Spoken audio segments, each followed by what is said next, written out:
All right, this is just a quick introduction to Challenge 2. We're going to create a new program by clicking on the Add Project button.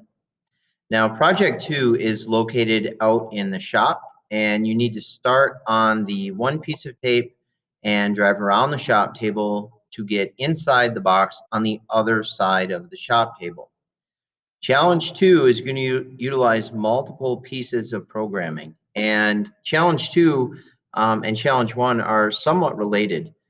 To successfully complete Challenge 1, you needed to know how many rotations to go 4 feet.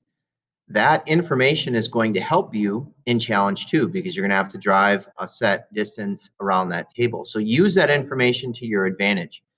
You are going to need to use multiple blocks. We're going to continue with the move steering block. Now, depending on where you start your robot, it'll determine your approach, and you can set it anywhere on the tape to start with.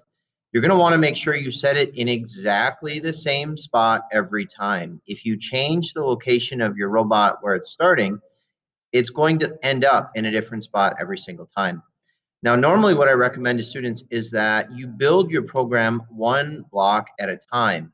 The reason for that is if we have multiple pieces of programming in there, it's difficult to know when this one has stopped and this one has begun. And it makes it more difficult to build a successful program. So I would recommend you start with one program, one block. You test it, you see where your robot ends up.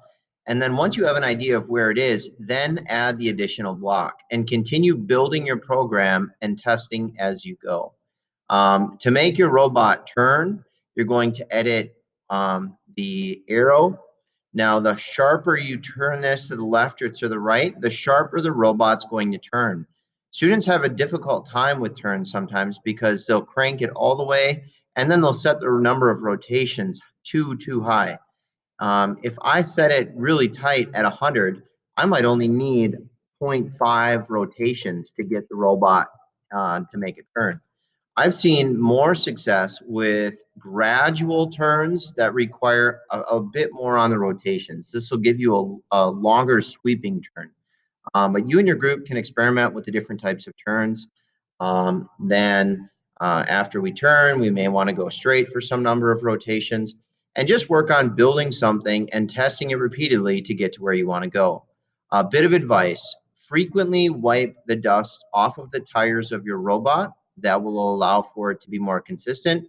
Make sure you're setting the power low enough so that the tires are not slipping. And also feel free to grab a broom and sweep the area where you're testing. The shop naturally accumulate, or the dust naturally accumulates in the shop. And by sweeping the area, you'll reduce some frustration so your robot's not running into big chunks of sawdust and not accumulating a lot of dust on the tires. So good luck with Challenge 2. When you finish it, make sure you have either myself or the substitute sign off. Good luck.